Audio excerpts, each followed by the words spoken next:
E aí, galera saudável e empreendedora aqui do Diferenciado Podcast. Como é que vocês estão? Bom, pessoal, sempre falamos aqui sobre saúde, né? E hoje vamos escolher um tema que tem a ver com saúde, mas é uma outra ramificação. Vamos falar de empreendedorismo na saúde. E para esse assunto, ninguém melhor do que ele, o Mário. Mário, se apresenta aí para a galera aí, fala um oi para a galera. Boa tarde, pessoal. Meu nome é Mário Garófalo. É um prazer estar aqui. Obrigado pelo convite. Ah, imagina. Mário, a gente tem falado aqui mais tecnicamente, né, dos benefícios da saúde e tal. Só que a gente sempre, quando a gente pensa em saúde, a gente está falando, a gente pensa já nos procedimentos de saúde, né? Sobre se exercitar, dormir bem, sobre cuidar dos médicos, né? Mas a gente esquece que por trás, né? Ou não vem na nossa mente, né? Que por trás desse assunto de saúde aí tem um comércio, toda uma máquina, um negócio, né? Uma área, né? Uma área de atuação econômica aí rolando por trás, né? Eu queria que você explicasse para a gente um pouquinho, né? O que você faz, qual que é a sua área de atuação econômica, qual que é o seu nicho aí para o pessoal? Tá bom, claro. Eu trabalho com produtos para oftalmologia, produto cirúrgico. Tudo que é usado em oftalmologia, na cirurgia, em descartáveis, em reutilizáveis, eu forneço a nível Brasil. Então, eu importo de alguns países e vendo aqui no Brasil. Já trabalhei com equipamentos, com tomógrafos, com ultrassom, mas há 3 anos que eu trabalho só com produto cirúrgico. E você falou que você também trabalha com importação, né? Sim, os produtos vêm de fora, de outros países. E, bom, quando a gente fala de empreendedorismo no Brasil, né? Principalmente para quem é microempresário, né? Um microempreendedor e tal, ou o cara que é pequeno, né? A gente sempre pensa nas dificuldades, né? Pô, imposto, né? Aquela lei trabalhista e tal. Para você, essas coisas no começo foram muito pesadas, foram adversidades, você conseguiu driblar isso daí como? Você conseguiu se adaptar a isso daí como? Não sei se você lembra como é que... Aliás, conta pra gente como é que foi o começo. Desse ramo? Desse ramo aí. Então, bom, eu comecei no ramo com uma empresa que meu pai tinha na área. Eu tinha, na época, 23 anos, comecei a trabalhar para ele. Aí fiquei 6 anos trabalhando com ele, que era uma empresa muito parecida com a minha, só que menor, né? Ele só tinha um distribuidor. E aí, por dificuldades, essa empresa faliu. E eu fui ser convidado para ser gerente do Estado de São Paulo de uma empresa que, na época, era a maior empresa do ramo de oftalmologia brasileira, né, que se chamava Oftalmotec, que a matriz ficava no Rio e tinha um escritório aqui em São Paulo. Então, fui gerente dessa empresa há 3 anos, mas só que eu sempre visava ter o meu negócio. Desde moleque eu já pensava em ter a minha empresa, enfim. Aí, com essa experiência que eu adquiri na empresa do meu pai, mais 3 anos como gerente, foram quase 10 anos aí de experiência no ramo, eu consegui abrir minha empresa com um sócio na época. Isso foi em 99, tem 23 anos já. E tem 10 anos que eu estou sozinho, que eu comprei a parte do meu sócio e estou sozinho na empresa. E graças a Deus tem ido muito bem. Tá bem. Agora, quanto à outra segunda pergunta, que eram 2 perguntas numa só, né? As dificuldades que você falou. É muito difícil esse ramo, porque esse ramo...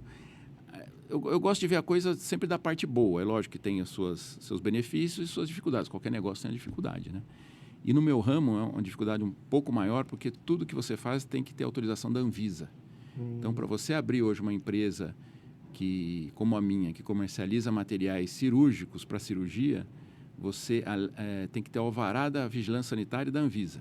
E é um crivo muito grande? É muito Isso aí, você tem que ter um estoque com a umidade controlada, a temperatura controlada, a área de recuo, de quarentena, tem uma série de exigências, como se fosse quase uma farmácia, onde você tem que estocar tudo certinho, senão a Anvisa não te dá. E ela vai de tempos em tempos vistoriar a empresa. Pra você ter uma ideia, até adesivo de extintor de incêndio tem que pôr, tem uma série de coisas. Além disso, todos os produtos que são importados, os nacionais também, mas sempre que é relacionado à área médica, você tem que ter registro na Anvisa. E, além do alvará para a empresa trabalhar, cada produto que eu vendo tem que ter um registro na Anvisa. Então, cada um dos seus produtos? Cada um. Todo o seu portfólio tem que estar lá. Um bisturi descartável ali que custa R$60 que eu vendo, tem que ter o registro na Anvisa. E você consegue mandar tudo de uma vez assim para passar por Eu imagino que tem uma análise, ou você tem Sim, que mandar produto por processo. produto? Não, eu tenho que... depende, né? Eu tenho fornecedores hoje de 5 países. E aí, por exemplo, se eu tenho essa faquinha descartável, que é um bisturi descartável que eu vendo, é do Japão. Então, se eu tenho a família de bisturis, que chama família, se eu tenho um bisturi de tal tamanho, por exemplo, de 5 milímetros, ou 2 milímetros, ou 3 milímetros, ou depende da angulação, aquilo é uma família de produtos. Então, eu registro toda essa família quando eu começo a importar. Aí eu vou fazendo as atualizações na Anvisa, entendeu? Quando tem algum modelo, tal, é só manter o registro, pagar todo ano. Então, tem que ter isso para trabalhar na área médica. Tá, no Brasil é a Anvisa, né? Mas, assim, nos outros países, eles têm as Anvisas deles, né? Eles têm, no caso... nos Estados Unidos é o FDA, FDA, e na né? Europa é o CE. E aí, Japão... Então, mas aí, China, imagino que cada um tem o seu. essas exigências que você comentou aí, elas são padronizadas internacionalmente, ou pode dar conflito com o que é permitido nos Estados Unidos, por exemplo, e que não é permitido aqui no Brasil? Como é que funciona isso aí? Sim, é assim. Não é porque um produto tem o FDA, por exemplo, que ele a Anvisa, o FDA, né? Que a Anvisa autoriza. Tem as exigências brasileiras do produto. Então, além dele ter... Isso aí ajuda. Tem alguns documentos que é usado. Por exemplo, eu estou comprando um produto americano para importar aqui para o Brasil. O FDA lá requer alguns documentos que podem servir aqui no Brasil. Mas o Brasil tem autonomia sobre isso, entendeu? Mas também quando... Eu imagino que como é fabricado para... Já é fabricado para importação, né? Para exportação, no caso deles lá, eles exportando... Então, eles já fabricam já dentro das normas que o Brasil aceita, ou não? Não, às vezes não. Às vezes embalagem, às vezes é diferente. Pô, então é burocrático pra caramba. Tem algumas burocracias. Mas, geralmente, assim, em termos de fabricação, não tem muito o que mudar, mas documentos, sim. Tem produtos, às vezes, certificados que nos Estados Unidos vale 5 anos, aqui no Brasil vale 3. Então, às vezes, eu tenho dificuldade de convencer um fornecedor para tirar um certificado, validar um certificado lá, sendo que para ele está válido ainda.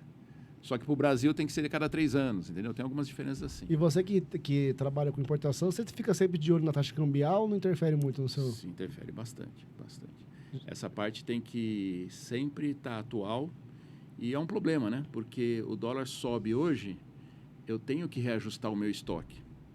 Às vezes a pessoa fala, pô, se você está com uma mercadoria lá, o dólar está 5,50, mas você comprou a 5,20, mas eu tenho que reajustar para 5,50, senão eu não compro meu estoque de volta. Entendeu? Consegue dar o giro. Então, às vezes, tem cliente que fala, pô, o dólar, essa mercadoria que está no seu estoque, você não aumentou, você não pagou em dólar novo, porque o dólar subiu ontem. Eu tenho que reajustar, porque senão o meu valor de compra com o meu fornecedor também muda. Então, tem que ajustar todo dia. Mas se o pedido foi feito... certo, mas se o pedido foi feito na sua empresa na cotação anterior, aí o cara paga a cotação anterior. Não, porque eu tenho que comprar, eu tenho que repor estoque. Um exemplo, se eu compro hoje 10 bisturis com o dólar a 5, certo? Aí o dólar já importa no meu estoque. Amanhã o dólar vai para 5,50. Eu não paguei 5,50. Só que se eu vender com o dólar baseado a 5, eu não vou comprar mais os 10 bisturi com o mesmo valor em reais. Entendi. Por isso que eu tenho que estar sempre com o estoque atualizado. Logicamente que eu não posso mudar todo dia o valor.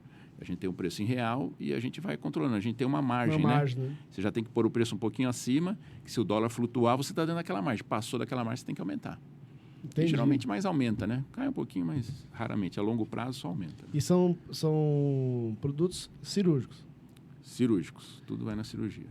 Eu não tenho, por exemplo, essa parte de ótica, lente de contato, óculos, essas coisas não trabalho. Trabalho só com produto cirúrgico. Eu tenho uma válvula, por exemplo, o nosso carro-chefe, é uma válvula para glaucoma. É uma desse tamanhozinho assim, de silicone, que você implanta aqui na esclera. O médico faz a cirurgia, aí a pessoa que tem glaucoma, que é aumento da pressão ocular, aquela válvula controla o olho, a pressão do olho.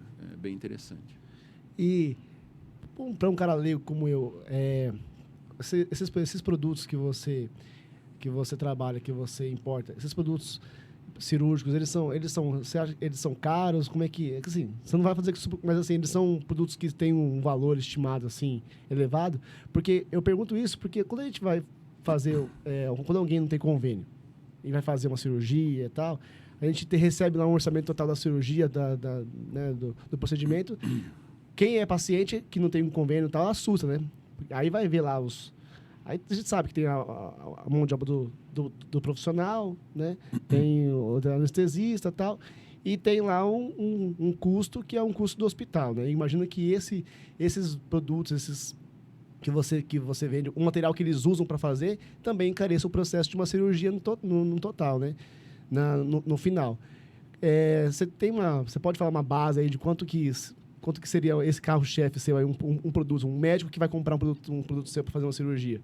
É complicado falar em valor, porque assim, esses produtos tanto só pode ser vendido para médico, para hospital, para clínica. Consumidor, paciente não pode comprar, porque é a regra da Anvisa. Você não pode comprar uma prótese de seio, por exemplo. A mulher não pode ir lá numa empresa e comprar uma prótese de seio. O meu tem prótese também. Então, se o médico tiver clínica, a gente vende para eles e isso aí é repassado para o paciente, né? Aí depende muito do caso, depende do que... Porque além do produto em si, o médico, por exemplo, que vai comprar uma válvula dessa, ele não vai comprar só a válvula, ele vai gastar com bisturi, com medicamento, com um monte de coisa na hora cirúrgica. O campo cirúrgico é estéreo, tem uma variação muito grande, né? Mas, a princípio, essa válvula custa uns R$10.000 por aí por médico.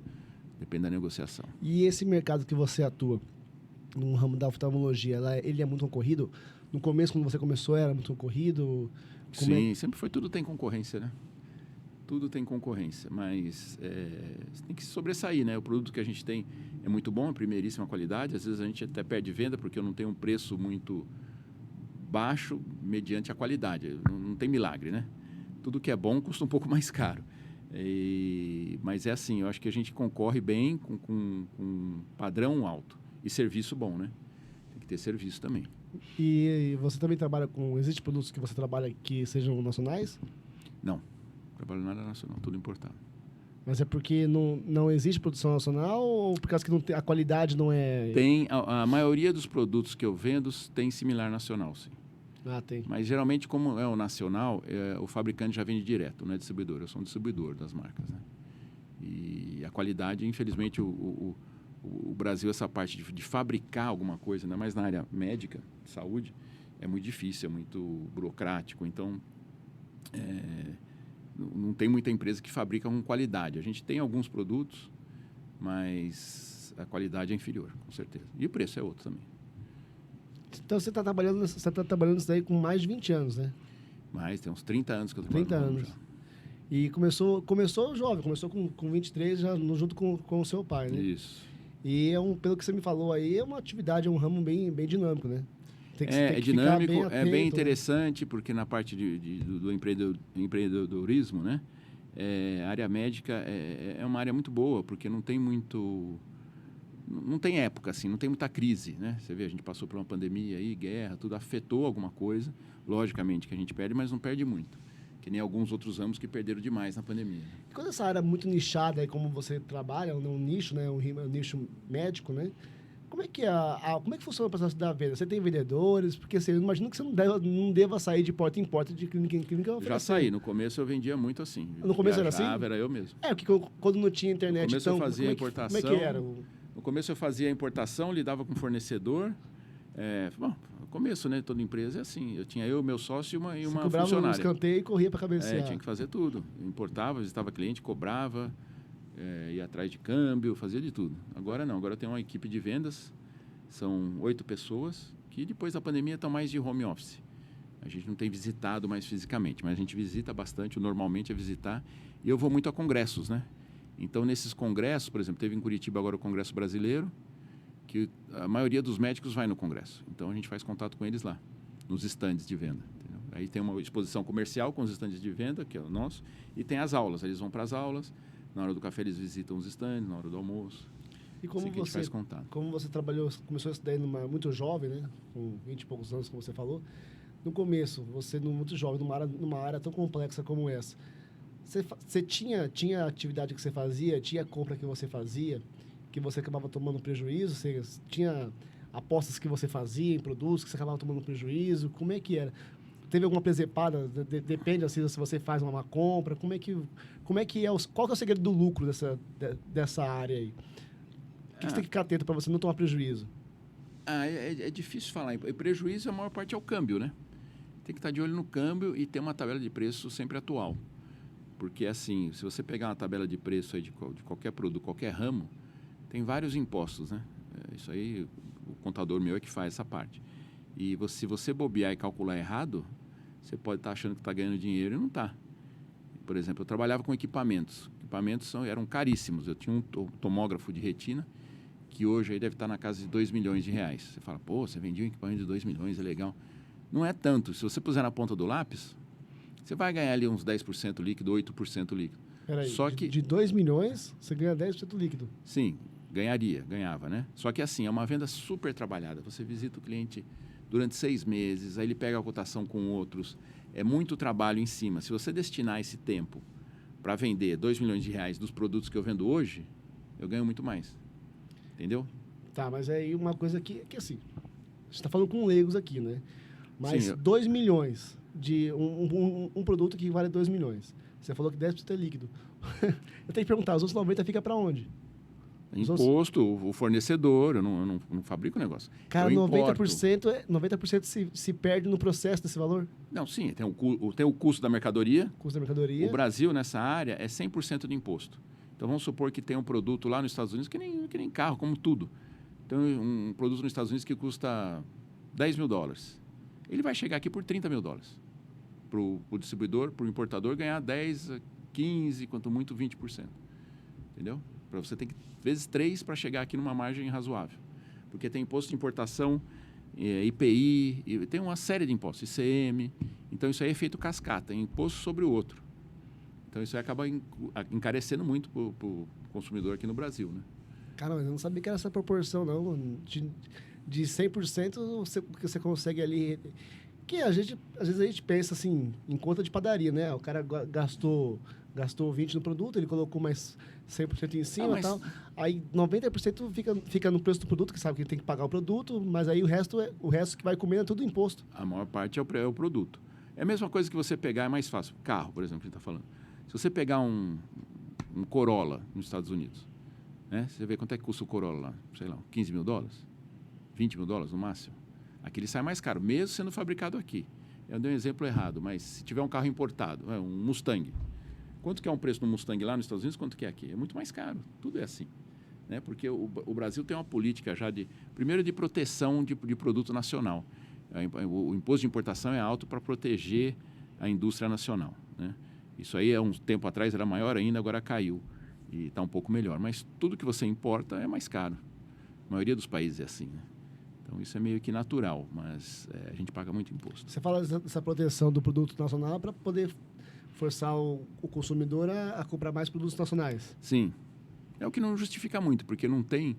Você vai importar um Mustang de novo. Que fabricante nacional que tem um Mustang? Teria que ser uma marca nacional. E os componentes, né? Como é que faz? O cara que produz nacional não compra componente de fora também? Tem que ter. Então, realmente, tudo que você importa, você paga mais caro aqui. Né? E você tem uma ideia? Por que eu vou perguntar isso? Estava vendo uma notícia ontem dessa questão de protecionismo aí, né, nacional, dos produtos nacionais. Estava vendo que a Argentina parece que anunciou lá o dólar Coldplay. Eu vi isso. Da banda, né, a banda Coldplay. E um outro nome de dólar. E só sei que para o argentino comprar um produto importado, ele vai pagar um imposto de 40%. Só de importação. Só de importação. Esse número dentro do Brasil, você tem uma ideia de quanto que tá girando? Não, o imposto de importação depende muito do produto. É uma alíquota fixa? Tem o NCM, que chama que é a Nomenclatura Comum de Mercadorias. Cada produto, por exemplo, uma televisão tem um código, uma caneca tem um código, um relógio tem outro. Entendeu? Aí, depende, aí pode variar. Só que assim, imposto de importação é o primeiro imposto que vem. Aqui no Brasil não é tão alto. Na minha área é 6% o imposto. Só que você pega, de novo, os 10 mil dólares que você está importando mercadoria, você paga imposto de importação, que é o primeiro, é 6%. Aí você pega o valor já somado esse imposto e põe IPI. Depois você põe mais um. E é um efeito cascata, assim, entendeu? São 4 ou 5 impostos que a gente paga ao todo. Então, esse dos 10 mil dólares do preço FOB, do preço que está no país de origem, você vai chegar aqui a 20. 30, dependendo, 30, às vezes não, mas 25, 20. Aí você tem que pôr sua margem em cima ainda. Então, é mais caro. Quando você fala de pôr sua margem em cima, você também tem que, além de considerar os preços para você obter o produto, para você ter o estoque, você tem que considerar os seus custos operacionais da empresa, né? Sim. Que é quando a gente fala Funcionário, de funcionário conta de luz, telefone, aluguel, tudo. e funcionário... Despesa de envio. Correio, por exemplo, a gente gasta bastante, que a gente envia tudo pelo correio. Você tem quantos funcionários hoje? Tenho 15. 15 funcionários? Eu já cheguei a ter 45. Hoje eu tenho 15. Eu tive um estresse muito grande há 4 anos, né? Conta isso aí pra 4, gente. 5 anos. Eu fui parar na UTI por causa de estresse. Eu tive uma arritmia no coração. Você foi parar na UTI? Parar na UTI, porque a empresa estava crescendo muito. Ah. E muitos problemas, muita coisa. E eu querendo abraçar o mundo, né? Aquele pique. E sou muito ansioso também. Não sou muito calmo. Então, acabei indo para UTI. Aí, dali, eu resolvi diminuir a empresa. Eu falei, pô, depois a gente toma um susto desse, né?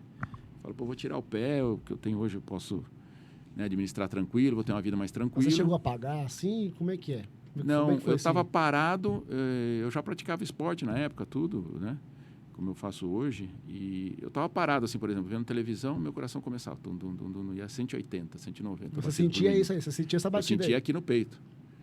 Isso aí começou porque, a primeira vez que eu senti isso, o meu filho fez uma festinha, ele tinha acho que 12 anos, 13 anos, fez uma festinha em paintball. E eu estava bebendo com os amigos, tomando cerveja e tal, e fui entrar lá para metralhar a molecada no paintball. Fui dar uma de meninão, né? Corri pra caramba com aquele macacão, tava uns 35 graus de calor, ao ar livre. Corri pra caramba, porque você põe um macacão, máscara, caramba. Que é o equipamento. E tomando cerveja, né? Correndo, me achando, né? E dando tiro na molecada. Aí saí de lá, fui para casa. Naquela época eu já tinha divorciado, estava morando em São Paulo, saí de Indaiatuba, fui para São Paulo. E meu coração acelerado. Parecia que eu estava correndo, mas acelerado de 160, 180 batidos por minuto. E eu falei, pô, acho que vai parar, né? Fui para casa, tomei banho, o coração... Só que você achava que era por causa da correria que você tinha tido. Eu achava, mas não parava. Se manteve aí 2 ali. horas da manhã eu acordei e o coração continuava. Eu falei, eu acho que eu tô com algum problema. Aí peguei o carro e fui para o hospital, sozinho. Aí larguei o carro na porta do hospital, já me tacaram aquela pulseira laranja, que é risco de morte, né? Os caras põem essa pulseira. Não, que tem as cores no hospital. Acho que tem vermelho, acho que é o que tá. O vermelho acho que já vai por ml, não sei qual é. O laranja ali, tem um risco grande, o risco grave é o laranja. Entendi. Aí fui pro hospital, parei o carro na porta do hospital. Psicologicamente é maravilhoso, né? Você tá consciente e receber uma pulseira. Na hora que você recebe a pulseira, você fala, puta, eu já morri, né? É. Aí cheguei lá, fui direto para... Sorte que o hospital tinha uma área cardiológica, aí conseguiram reverter com medicamento. Me deram dois medicamentos. O primeiro não adiantou, o segundo, o terceiro era choque no peito, aquelas máquinas de choque no peito, para reverter o meu batimento cardíaco que estava altíssimo. Tá. Enfim, aí fiquei 4 dias na UTI, aí fui fazer consulta, fui procurar o que era, o coração é saudável, não tem cardiopata na família, e foi diagnosticado como estresse e muita ansiedade, muito nervoso. Aí eu falei, pô, vou ter que tirar o pé, né? É a empresa que me deixa nervoso. E aí eu fui diminuindo a empresa, fui tentando manter algum lucro. Logicamente, hoje em dia não ganho como eu ganhava antes, mas já fiz um pé de meia antes, fiz outros negócios também, né? Eu já te falei outros ramos. E hoje eu estou tranquilo e tentando ficar mais calmo, né? Com menos funcionários, diminuir a empresa. A gente sempre imagina que quando o empresário está crescendo, quando o empresário está conseguindo ali se consolidar num ambiente mais amplo do negócio, ele está em... O sucesso está deixando ele saudável, está deixando ele feliz da vida, está deixando ele alegre e tal.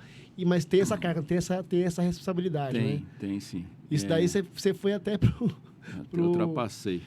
Entendi. E é bom para o pessoal saber como é que é, né? Qual que é o peso disso, né? Então, eu acho assim, é importante a gente ir atrás do nosso, tudo. A gente tem que batalhar, tem que ganhar o seu dinheiro. Mas tem que ter um certo nível, uma qualidade de vida, né? Primeiro, autocontrole. Eu não tinha hoje, até hoje, o meu autocontrole é meio difícil. Você tem que ter, acho que ser mais calmo, mais tranquilo, né? E você não deixar aquela frase famosa, né? Nenhum CNPJ vale um AVC, né? Você não tem que se matar pelo trabalho. Você tem que ter qualidade de não esquecer disso. Tem muita gente que está numa empresa, eu estou feliz aqui, estou ganhando 10 mil por mês, pô, me ofereceu um cargo ali naquela empresa de 30 mil reais, eu vou para lá. Só que aí o cara morre de pressão, né? Pressão em cima, porque quanto mais você ganha na empresa, não tem mágica, né? Quanto mais você ganha, mais pressão você vai ter na vida. Então, não só como funcionário, como CLT, como uma empresa também. E eu estava nessa vibe, sempre querer mais, querer crescer. Eu falei, eu vou morrer nisso aqui, né? Aí eu fiz as contas, falei, pô, eu posso viver, quanto tempo que eu vou viver mais? Posso viver com o que eu já tenho, né? E fazer, logicamente, continuar trabalhando, mas ter uma empresa mais tranquila e fazer outras coisas que eu gosto, que é meu hobby maior, andar de moto, viajar, né? Então, eu mudei e fiz isso. Mudei de vida totalmente. E para mim foi muito bom, senão acho que eu não estaria aqui mais. Chegou uma hora que você teve que optar entre ganhar muito dinheiro e morrer cedo ou ganhar um pouco menos e ter uma Ter melhor uma qualidade de vida melhor. E aí você pegou e investiu mais em você. Você acabou investindo mais na sua saúde, mais no seu bem-estar. Sim. Porque a gente imagina que saúde é apenas aquela pessoa com corpo saudável, né? Aquela pessoa disposta, a saúde do trabalho corporal, né? Não liga muito. Hoje em dia já tem mais essa atenção, mas não pensa muito nos aspectos cognitivos, afetivos, né? A questão mais de estar bem psicologicamente. E você sentiu isso na pele. Outro dia eu vi uma frase interessante. Sucesso antigamente era você ter dinheiro. Hoje em dia, você tem que ter dinheiro, lógico, para sobreviver. O dinheiro traz felicidade? Em parte, acho que traz, mas você tem que comer bem, você tem que viver bem, fazer uma viagem de vez em quando. Só que eu acho que hoje em dia o sucesso é ter tempo. Se você tem tempo para você, para sua família e ganha o seu dinheiro, isso que é sucesso. Eu acho que é isso. Não adianta, sabe, eu vejo gente aí que tem... O cara é milionário, mas o dinheiro é dono dele, não é ele que é dono do dinheiro. Entendeu? A pessoa fica nessa vibe de querer crescer, de ganhar mais e mais e mais. Ele não vê que ele pode ter uma vida um pouco mais simples e viver melhor, né? Ter saúde. Então, eu acho que essa vibe aí de querer sempre crescer, acho que chega uma hora que, pelo menos para mim, bastou. Eu tive um alerta, tomei jeito, espero que não ter outro alerta desse. Pô, você conseguir sobreviver a um processo de divórcio e morrer jogando paintball é complicado, né, pois cara? Pois é, né? E deixar o copo Stanley pro herdeiro, né? Pô, pessoal. E você comentou aí das suas outras áreas de atuação. Quem é um empresário diferenciado, como é você, né, Mário? Conta pra gente aí um pouquinho mais aí das suas outras áreas que você acaba diversificando, que você acaba trabalhando também. Né? Como é que essas outras áreas surgiram? Acabou surgindo assim de contatos e eu trabalho com a parte de construção, não tanto construção, mas reformas, aluguel de casa e imóveis, vamos dizer assim, né? Tanto nos Estados Unidos eu tenho alguns imóveis e aqui no Brasil também. Então lá eu já cheguei a fazer parceria com meu irmão, que meu irmão mora lá. Meu irmão, hoje ele não tem feito mais isso, porque o mercado mudou bastante, mas ele comprava a casa, geralmente de leilão de banco, o pessoal que, quando deu aquela bolha, não sei se você lembra, uns 2008. 10 anos atrás, uns 8, 10 anos atrás, estourou aquela bolha lá dos Estados Unidos. 2008, não foi? O cara devia mais o financiamento da casa do que a casa valia. O cara estava devendo $300 mil e a casa valia $150 mil. O cara perdia a casa, mas quem... O cara perdia a casa e saía fora da casa, a casa estava toda detonada, porque ele ficou vivendo ali tempos e não arrumou a casa. Só que essa aí foi geral, né? O credor também retomava o bem, mas aí não tinha para quem vender. Fazia. Aí, o que a gente fazia? A gente ia em leilão de banco e comprava as casinhas, casas simples, bem simples. Mas naquela época estava muito bom, né, para fazer isso. E aí você comprava a casa, você reforma e vende mais caro. Então aparecia muita casa naquela época, hoje não aparece mais. Então, hoje eu tenho mais casa de aluguel lá e aqui no Brasil também. Eu faço algum negócio imobiliário, construo uma casa ou outra, isso aí, mas é mais uma atividade paralela que não exige tanto tempo, que eu tenho um consultor já sempre com ele. Né? A gente comenta, quando a gente vê aqueles programas do Discovery Home Health, das pessoas que fazem isso que você faz. Aliás, nunca pensou em fazer um programa não no Discovery? De reforma de carro? Mário, a obra? Então, a gente sempre... Mário e o armário? Esquece, deixa pra lá esse negócio do armário. Eu achei que você ia mandar uma dessas. Você achou? Eu tava tentando evitar. Tava aqui, né? Tava aqui. Ainda bem que você falou, você me aliviou. Então... esse negócio quando a gente vê as casas nos Estados Unidos, a gente costuma, aqui a gente vê esses programas do Discovery, né? A gente vê as casas, a gente brinca tudo de papel, né? Tudo casa... É outro estilo de construção, né? E você vê... É aquilo ali mesmo? É uma estrutura mais... Parece visualmente que é uma estrutura mais frágil. Como Sim, e antes de tudo isso aí que eu te falei, de trabalhar em oftalmologia, tudo, eu dos 17 aos 19 anos eu morei nos Estados Unidos, né? Então, lá, eu estudei um tempo no interior do Mississippi, um estado bem caipira, lá, os rednecks que eles falam, né? Depois eu fui morar na Califórnia, em São Francisco e Los Angeles. Em Los Angeles, eu trabalhei em obra. Fui servente de obra. Então, carregar carrinho de mão, essas coisas. Então, acompanhei algumas construções. A construção lá eu acho muito melhor que aqui, é muito mais leve. E é resistente. É lógico que a gente vê aí furacão detonando casa, que aqui não detonaria tanto. Isso que eu ia falar. Quando tem um furacão lá, os americanos correm para comprar madeira, para pegar janela. Eles usam muita madeira. Mas é madeira como é que fala? De reflorestamento. Eles fazem uma base de concreto e as paredes têm uma estrutura de madeira, mais ou menos dessa largura, e está com uma placa de gesso, que drywall, né, que chama, de um lado e do outro. Está feita a parede. Sobe uma casa os fechamentos. Eles fazem uma casa em 6 meses. Nem isso. É muito rápido. A casa completa, do chão até o telhado, em 6 meses. Se tiver uma equipe rápida. Então, é fácil fazer a manutenção lá. Você quer derrubar essa parede aqui, você vê os caras derrubando a parede, né? Você mete papel. Aqui você vai derrubar uma parede, você precisa ter muito trabalho, né? É diferente.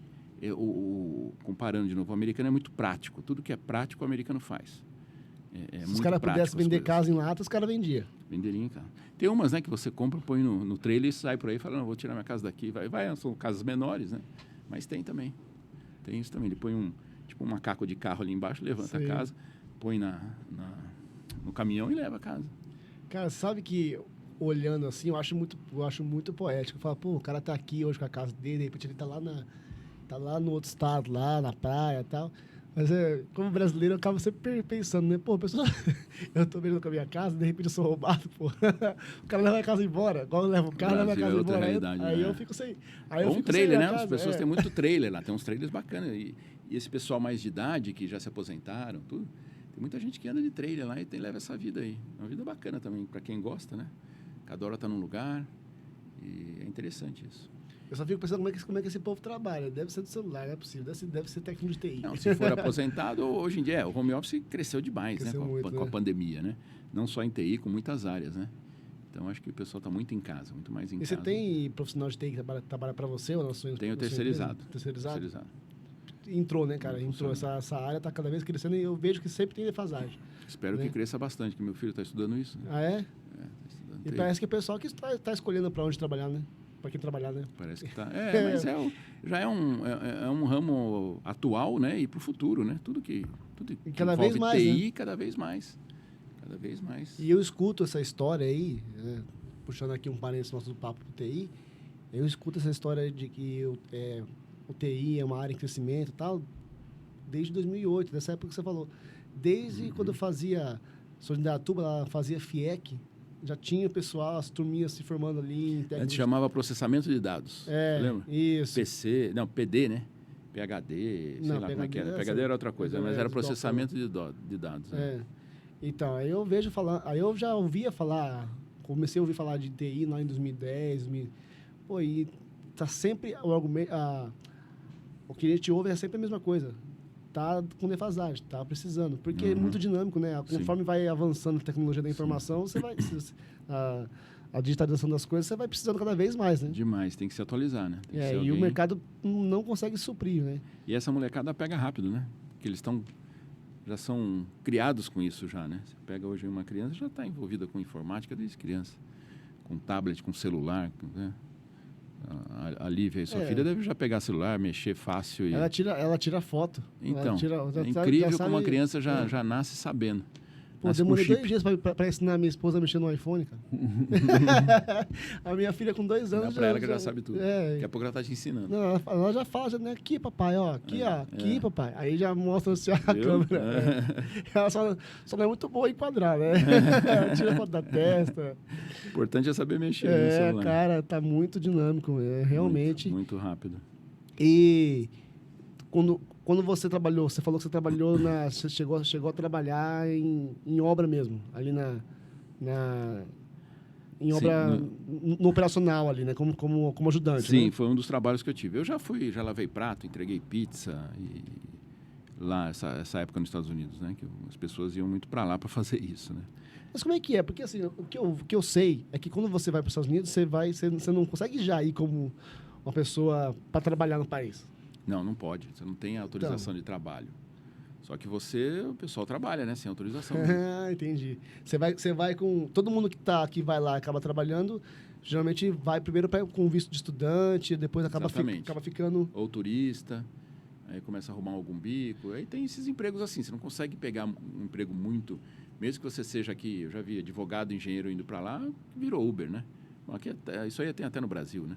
Mas a pessoa às vezes vai para lá e pega um emprego assim do nível menor do que pode, porque está trabalhando, vamos dizer assim, ilegal, né? Que não poderia trabalhar. E como é que é? Os caras têm que vive com medo de parar numa blitz, se pegar é deportado na hora? Como é que é essa... Bom, na minha época, hoje em dia eu não sei, né?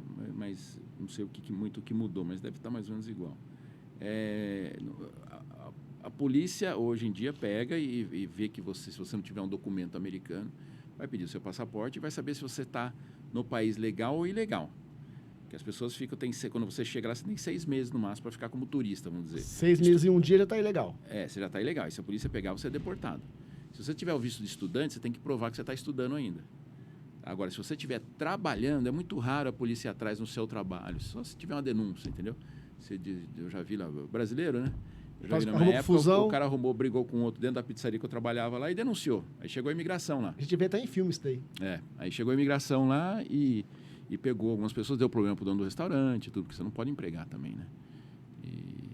Mas, enfim, era uma aventura. Tem muita história para contar. Então você vai conta uma aí pra gente. Eu tinha... Não, o primeiro emprego eu trabalhei numa pizzaria de um brasileiro. O cara era do Mato Grosso, se não me engano. Faz muito tempo, né? Então, eu trabalhei lá, eu comecei lavando prato. E lavava prato numa máquina, né? Máquina de lavar prato, aí pegava, já naquela época, eu já pegava os pratos, os garçons traziam para a cozinha, o cozinheiro atrás de mim. Comida brasileira era o restaurante e o cozinheiro era colombiano. Interessante isso aí. Aí eu comia lá na cozinha mesmo, lavava os pratos e no final eu passava aspirador no restaurante todo, limpava o banheiro, tinha essa vida. Aí depois eu consegui juntar uma grana e, minto, antes disso eu comecei a entregar, eu fui pro dono, que era um cara, muito gente boa na época. E lá é por hora, né, que você ganha, né? Era por hora. Era por hora. Nessa época eu nem lembro quanto era. Era 5, 6 dólares por hora, uma coisa assim. Ou menos até. Aí o que aconteceu? Eu fui pro dono do restaurante e falei, tô querendo ganhar mais, eu não tenho dinheiro para comprar carro, eu vou te dar uma ideia de entregar. Eu já vi aí bicicleta e eu morava em São Francisco, que é uma cidade cheia de morro. E aí eu consegui convencê-lo que na região próxima ao restaurante, as entregas eram minhas. Comprei uma bicicleta e fui entregar. E os outros caras ficaram putos, porque os caras iam de carro, né? Só que eles iam mais longe. E eu ia com aquela bicicleta, com a roda da frente menor, com a caixinha ali. O cara era brasileiro. E na mochila levava bebida. O dono do restaurante era brasileiro. Tá. Aí eu comecei a trabalhar assim, de entregar pizza na região ali. Mas não sobe e desce, era difícil. Mas também com 19 anos, o que a gente não faz, né? Pois é, né? Até farra, né? Foi bastante. Colocava na época aqui, uns 30 anos atrás, colocava um Walkman, né? Opa, e ia embora, o Walkman da Sony. Não, depois veio o Discman. Naquela época era o Walkman, o amarelinho. É da Sony?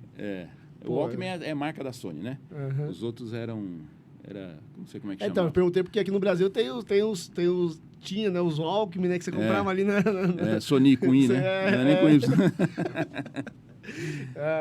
Então, aí comecei a entregar pizza assim. Aí ganhava muita caixinha, bom, porque lá nos Estados Unidos a caixinha é institucionalizada, né? Toda pizza, todo garçom, você é obrigado... Obrigado não é uma lei, mas é quase uma lei. Você tem que dar uma caixinha boa, né? Você sempre dá caixinha. Já é um costume, uma cultura exatamente. Você não tem um salário muito alto, mas você ganha muito da caixinha. Então, eu entregava uma pizza, ganhava $5, $2, $3.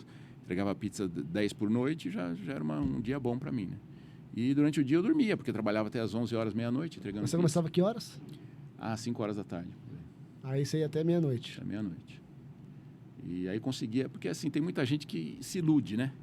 O pessoal fala, você entregando pizza lá, você tira aí $1.500 por mês, $2.000 por mês. Essa conta de padaria que os caras fazem Aí o que o cara faz? Ele só faz a conta de um lado. $2.000 por mês, vezes 5, 10, eu vou ganhar $10 mil entregando pizza. Só que os caras esquecem. Só que ele não vê que ele vai pagar o aluguel. Em dólar. O aluguel vai ser uns $1.000. Vai pagar para comer, vai comer. Aí realmente não dá, né? Tem que fazer a conta como um todo. Ele ganha em dólar, mas ele também gasta e vive em dólar, né? Eu acho que é um país de oportunidade, é um país bacana, mas hoje em dia eu não moraria lá. Eu tive oportunidade, já que com família, tudo lá. Negócios lá, tudo, não moraria, porque hoje eu estou melhor aqui. Você tem parente lá ainda? Tenho, meu irmão mora lá. Seu irmão mora lá. Meu irmão mora lá. Tem sobrinho também lá ou não? Tenho 2 sobrinhos que moram lá também. Então você é casado. Que eu conheço você um pouquinho mais no pessoal, você parece que esse ano você já foi para lá o quê? Umas 3 vezes? Fui 3 vezes. 3 vezes. Mais para a região da Flórida ali, né? Orlando. Que é a família de lá. Eu fui para Chicago também recente, porque eu fui no congresso. Eu vou a congressos de oftalmologia no exterior também, né? Estados Unidos e Europa, além do Brasil. Então, essa época aí da pizza era muito engraçado, muita coisa, foi muito bom. Aí comecei a ganhar já um dinheirinho melhor. Aí comprei um Camaro antigão, comecei a entregar pizza de carro, aí voltei para o Brasil, vendi, estava com saudade da família, voltei para cá. Só apertar. Sem dinheiro nenhum. O pessoal falava, pô, você foi lá para os Estados Unidos, trabalhou lá, voltou com dinheiro. Não, voltei com nada não, gastei tudo lá. Voltei com não tinha nem $100 no bolso. Ainda mais porque a oferta lá, a demanda, quer dizer, a oferta lá de novidades, para quem é brasileiro, vai para lá e consegue ter o seu dinheirinho, consegue ganhar um pouquinho melhor. Você também consegue ganhar, é jovem, né? Começa a ganhar bem, também começa a ver um monte de coisa legal para gastar, né? Não, mas você tem que ter cabeça, né? Mas não é uma coisa típica de quem é jovem, né? Não, tem que ter cabeça, né? Não, nenhuma. A pessoa que vai para lá e não se diverte, não faz assim, come bem simples e mora meio ruim, fica lá e fala, vou morar aqui 5 anos ralando para juntar um dinheiro. Aí você consegue juntar, mas aí você não tem vida também, né? Você vai passar assim, é que a gente tem uma vida muito boa aqui no Brasil, né? Mesmo que a pessoa seja mais humilde, tudo tem muita coisa que você consegue fazer que lá não, por exemplo, saúde. Lá se você não tiver um seguro saúde bom, tudo, você está ferrado, é difícil ser atendido no hospital lá. Então, comida, tudo é mais caro, é mais difícil. O Brasil tem muita coisa boa também, né?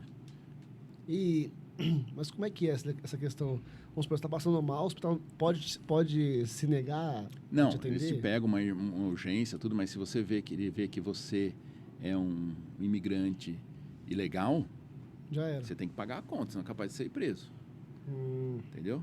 Entendi. Então é complicado. Se você quebra uma perna lá, você tem que ir no hospital e pagar se não tiver um seguro. E aí é caríssimo, aí enfia a faca mesmo. Além de você ser deportado, você ainda fica com uma dívida lá para pagar, você pode ter o processo. Vocês também, além de trabalhar lá em obra, trabalhar como entregador de pizza, você também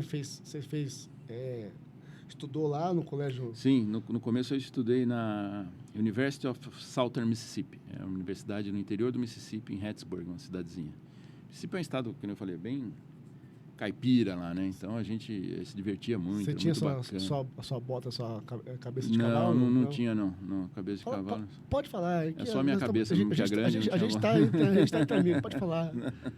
Tem fotos aqui, eu vou colocar só. Tenho provas aqui. E aí, como é que é um estudante brasileiro lá, Mário Garófalo, lá nos Estados Unidos? Você causou muito lá? Não? Foi bacana, foi interessante. Foi interessante. A gente aprontava muito nessa época. Mas é assim, como eu estava num estado... Hoje em dia mudou, mas não muito. Eu acho que ainda... Os estados do sul dos Estados Unidos são muito racistas. Tanto de preto com branco, branco com preto, os dois lados. Eu noto até que os pretos lá são mais racistas que os brancos. Racista com os brancos, entendeu?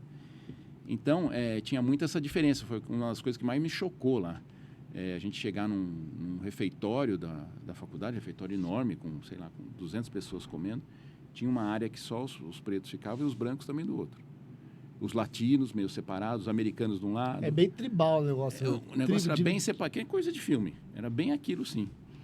E o que mais me estranhou é isso. E também a gente... o latino se você fosse num outro setor ali, os caras, os seus amigos, você já ficava meio de olho. Você não ia arrumar confusão, mas o refeitório geral, onde ia todo mundo, você arrumaria confusão. Os caras iam pedir para você sair dali, que ele falando, aqui é o lugar de tal grupo, não sei o quê. Os menores, porque tinham vários refeitórios, né? A universidade era bem grande. E tudo, era uma cidade pequena, tudo vivia em função dessa universidade. Então, aí tinha assim... essa parte era bem estranha, que a gente diferenciou. E outra coisa, o jeito do brasileiro, né? A gente foi chamado para uma festa, só voltando um pouquinho. Eles têm esse preconceito muito com latino, com oriental e com pretos. Então, eu tive amizade com o americano por causa da minha cor de pele. O amigo meu que foi para lá também, que morou lá comigo, também. A gente tive a namorada americana, tudo lá, por causa que a gente é mais claro. E a gente fazia um curso para estrangeiro, onde a gente tinha amizade com boliviano, com chinês, com todo mundo. E os caras vinham para a gente, via a gente com namorada americana, tal, com um amigo americano. Falou, pô, como é que vocês conseguem? O americano aqui não dá bola pra gente. A gente não falava nada, mas com certeza é pra aparência. É um negócio triste isso, né? Que o pessoal era muito racista, muito bairrista. É Mississippi, né? Mississippi é que nem um estado aqui, assim, bem de interior, vai, uma cidadezinha bem pequena que eu fiquei. No interior do Rio Grande do Sul, por exemplo. Ou até não, até mais assim, tipo Sergipe, assim, o interior do Sergipe, vamos dizer assim, um estado mais, assim, que ninguém... Atividade comercial não lá. tinha atividade nenhuma, né? Era só essa universidade, entendeu? Então era um lugar... até quando eu fui para Califórnia, conheci alguém e falava, você estudou onde? Eu estudei no Mississippi, aí ficava me zoando, sabe? Pô, o que você foi fazer lá? Um brasileiro sai do Mississippi e vai para lá. Enfim, eu sofria também esse bullying, vamos dizer assim. Aí eu notei muito esse racismo, que foi uma coisa... A gente tinha um amigo muito bacana, que era o Lee. Ele era coreano. Inclusive teve aquele filme, né? O Mississippi em Chamas, que abordava essa temática do racismo. Sim, mas esse é um filme que passou mais antigo, né? Mas o racismo acontece em todo lugar, até hoje lá. É que já tem esse conhecimento do racismo lá no Mississippi desde a época desse filme, que já é antigo. Dizem que é assim, porque os estados do Sul, na Guerra Civil, pelo pouco que eu sei também, não sei se é certo isso, um dos motivos que se iniciou a Guerra Civil foi que os estados do Sul, que eram mais do agronegócio, que precisavam de mão escrava, eles eram a favor da escravatura, né? E os estados do Norte, que eram mais industrializados, não. Então, os estados do Sul ficaram mais racistas por causa disso. Teve muito mais escravo no estado do Sul, porque trabalhavam na colheita, trabalhavam nas fazendas, entendeu? Enfim, o interesse deles era pela mão de obra. Pela mão de obra, pela economia, barato, entendeu? Né? Enfim, mas tem esse racismo, eu não sei se hoje está assim, pode ser, acho que boa parte ainda existe isso. E a gente tinha até um amigo coreano, que a gente levava ele na festa, na segunda vez que a gente foi levar, os americanos falavam, vocês podem vir, mas não traz o coreano. Nossa. Falava assim, cara. Mas esse daí... Era muito ruim isso. Mas era coreano do Norte ou coreano do Sul? Do Sul. Do Sul? Do Sul. E... A do Norte nem vai pra lá, né? não consegue sair do país, né? Só como é que é lá, o chefe lá deles, Kim Jong-un. Né? Só ele que vai pra Disney disfarçado, né? Diz que tirou um passaporte falso e foi pra Disney. Acho que foi o Trump que ajudou ele, viu? O Trump virou amiguinho dele. Foi lá dar a mão pra ele. Verdade. E era muito bom essa época, era muito bacana. A gente aprontava bastante. Estudava lá também um pouco, mas aprontava mais do que estudava. Né? Aí depois eu mudei pra Califórnia e trabalhei. Foi uma experiência legal, foram 2 anos, né, lá, ao todo. E mudou minha vida muito. Ampliou, então, porque a gente estendeu um pouquinho nesse assunto aqui do seu período nos Estados Unidos, porque quando você sai de uma realidade e você vai para uma outra realidade, você amplia um pouco a sua visão, você amplia um pouquinho o seu norte, né? Por exemplo, eu, não sei se todo mundo conhece a minha história, mas eu morei um tempo no Japão. E aí, do Japão para o Brasil, você tem muita a questão de diferença cultural. Uhum. Diferença cultural. Aquele negócio que... lembra da Copa do Mundo? Sim. A Copa do Mundo teve jogos que os japoneses ficaram famosos, né? Que depois dos jogos, os japoneses saíam em volta do estádio catando lixo para jogar catando lixo para limpar o chão mesmo. Para limpar o chão, para jogar, para preservar o meio ambiente ali, né?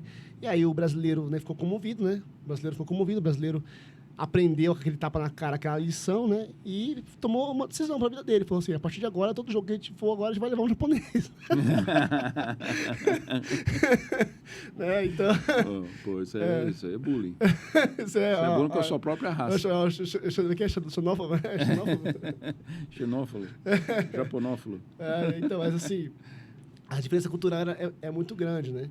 Então, só que assim, você consegue ter...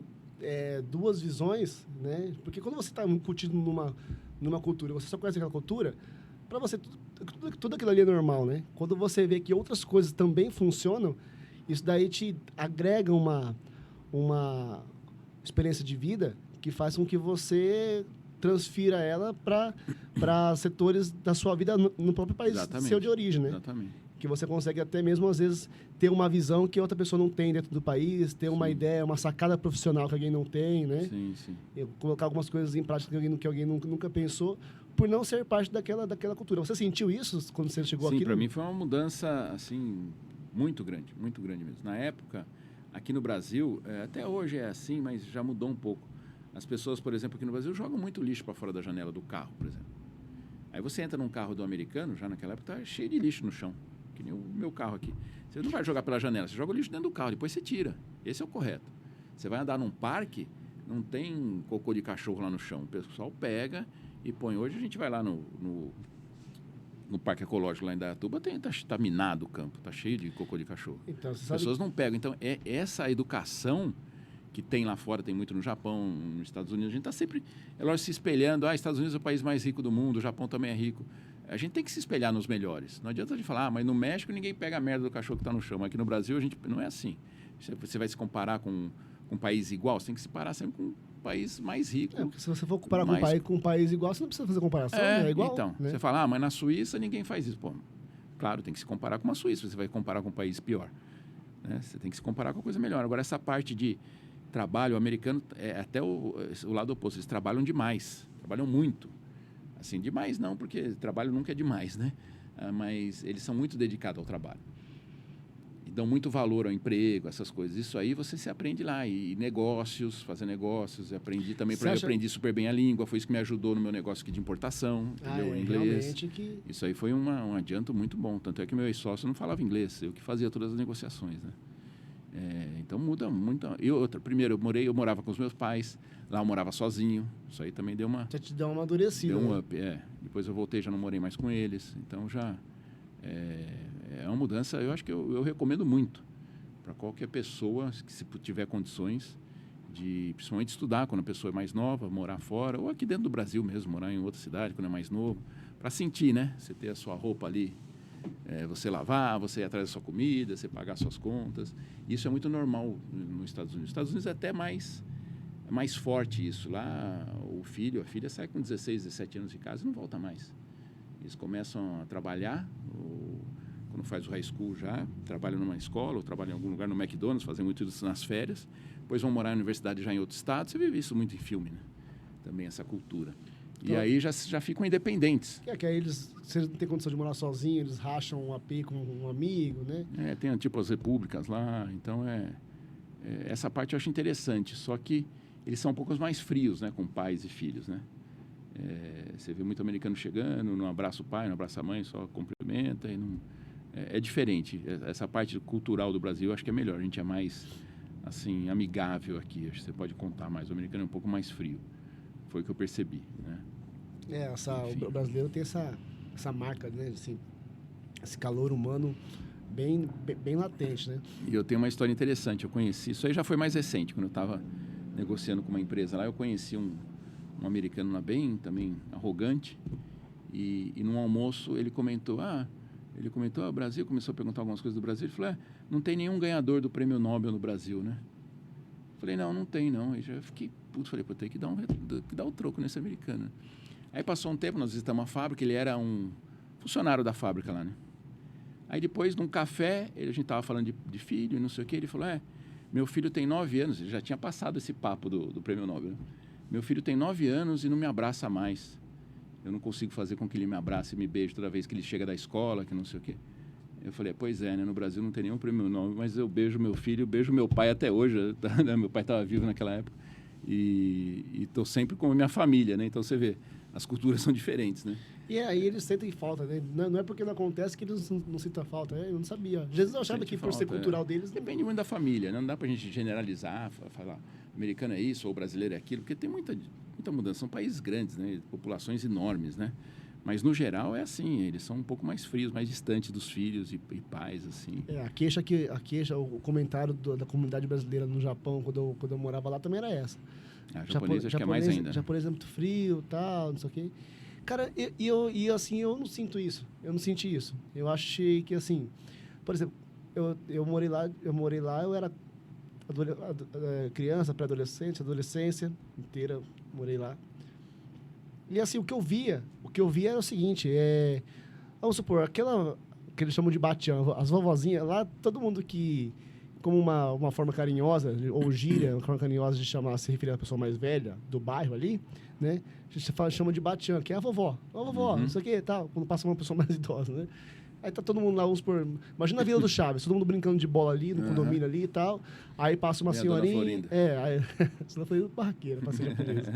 Aí passa lá a senhorinha mais velha, todo mundo para de jogar bola, tal, aí ela passa, brinca um pouquinho com os meninos, tal, às vezes até deixam uns docinhos para as crianças, né, tal. Não tem essa cultura aqui dentro do Brasil, aqui de dar um pedaço de bolo, tal, não sei o quê, mas acontecia isso daí lá, deixavam uma balinha, tal, e subia, né. E eu via que no dia a dia, assim, existia lógico, lá não tem contato, né, de ficar dando a mão, abraçando, né, tal. Tem muito contato físico. Contato físico, é. Mas, assim, eles têm uma amizade, assim, entre eles, assim, um convívio, assim, entre pessoal bacana enquanto eles já se conhecem, assim. Sim, você quebrou aquele... Você quebrou aquela barreira, aquela assim. barreira, né? É. Agora, outras coisas que fazem parecer que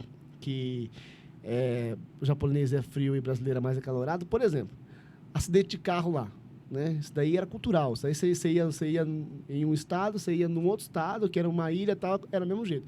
Aconteceu um acidente de carro. Aí uma pessoa atropelou uma outra pessoa. Primeiro que você atropelar uma pessoa na faixa, não tem nem discussão. Pode discutir, mas já está errado, vai pagar a indenização pro cara. Não tem muita discussão. Não tem muita relativização do que é o certo e o que é errado. Uhum. Não tem isso daí. Aqui no Brasil tem mais isso daí, lá não tem não. Aqui tem demais. Bateu atrás, está errado, acabou.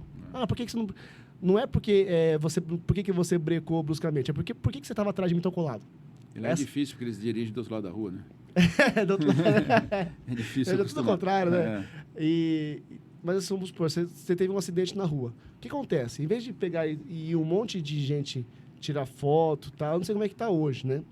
Mas um monte de tirar foto com o celular e tal, eles só ficam envolvidos. O envolvido põe lá a sinalização, né? Tipo que o triângulo é nosso aqui, né? Para poder indicar que teve alguma ocorrência ali, carro quebrado, ou, no caso, um acidente. E todo mundo que está vindo do trânsito, ele não precisa de ter um policial lá. Lógico, quando a polícia chega o policial, chega aqui e vai controlar o trânsito. Não precisa, já é cultural. Eles começam o trânsito fica mais lento, porque tem um acidente, e eles começam a desviar. Só fica quem está envolvido com o acidente e quem é a vítima. Não fica aqueles caras parados olhando lá. Não fica, até porque não tem acostamento, não tem muita coisa para propiciar isso daí. Se tiver acidente com um caminhão de cerveja, ninguém saqueia também, não. Não, aqui não. Só se for saque. Saqueio. Saqueio. Pô, ruim pra caramba. Ruim, né? Vamos cortar isso aí. Tinha que quebrar o gelo. Ô, produção. Tive que fazer uma piadinha aqui. Então, assim, são diferenças culturais, né? Eu acho que... E propicia para que seja mais ordeiro o negócio, né? Você... acidentou, todo mundo passa em volta porque não é com eles, né? E vai cuidar da sua vida. Vai cuidar da sua vida, porque o país o país está produzido. Até quem passa olha, por isso que é mais lento, porque olha para ver o que aconteceu, mas não para. Quem para, às vezes nem quem atropelou mesmo para. Às vezes o cara foge, porque lá a pena é pesada. É ferrado. Lá a pena é pesada. Lá... acho que está certo. Então, assim, acidentou a pessoa... se for pego dirigindo bêbado, então, nos Estados Unidos da cadeia direto. Lá eu vi que era pesado. Lá vai para julgamento, mas não tem jeito. Lá perde. E o legal desses países é que a lei funciona, né? O pessoal respeita. Aqui existem as leis, mas aqui todo mundo burla, né? A pressão que a gente tem é essa, né? Não sei, além da parte cultural, tem as leis também que funcionam muito bem, né?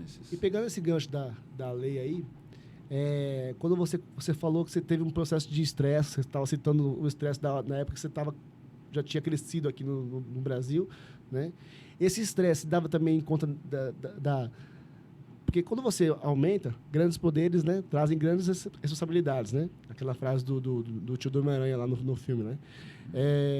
Creio que também você tinha mais responsabilidade sobre todas essas de leis trabalhistas e tal. Isso daí também contribuía para o seu estresse? Era muita confusão? Você teve uma história mais feliz com funcionários aqui no Brasil? Não, para mim foi tranquilo. Eu tive, todo esse tempo de empresa, eu tive 2 processos trabalhistas só. E trabalhista foi só isso, não teve muito... Eu tive problema, sim. Para mim, influiu no estresse porque eu tive alguns baques na minha vida, né? Perdi pai e mãe em 6 meses, aí logo depois divorciei. Comprei a parte do sócio, aí tive o meu divórcio, né? Então, foi mais ou menos assim, em termos de 2 anos, aconteceu tudo isso na minha vida. Então, foi meio... Isso aí influencia também, claro. Então, né? isso tem que perguntar. Isso aí influenciou o que estava acontecendo no seu pessoal, sim, influenciava no seu que a gente é um todo, a gente é um pacote, né? Não dá para dividir você só no trabalho, só na família, só no... Você é tudo. E, às vezes, Muitas vezes o problema de casa você leva para o trabalho, às vezes. Eu sei que é errado. E vice-versa, né? Aquele negócio de desligar a chavinha, não é? E vice-versa. Na retórica é lindo, né? Não, você tem que ser profissional, você tem que ser, né? Sim, mas você não difícil, consegue. né? Se você está com algum estresse em casa, você chega no trabalho meio baqueado. É difícil. Eu acho que é muito ilusório falar que você... não, eu tenho um problema em casa, a pessoa está divorciando, eu tenho um parente que está no hospital... E você está ali trabalhando normalmente, como se não tivesse acontecendo nada. Baixa um pouco, você acha que baixa um pouco, influencia na produtividade? Eu acho que sim. Tanto de quem é o patrão, quanto de quem é o funcionário. De todo mundo. O patrão até se preocupa até mais, né? Porque o salário do funcionário você todo mês tem. Quando você tem um negócio, quando você é empreendedor, às vezes você não tem o seu, mas o funcionário você tem que pagar.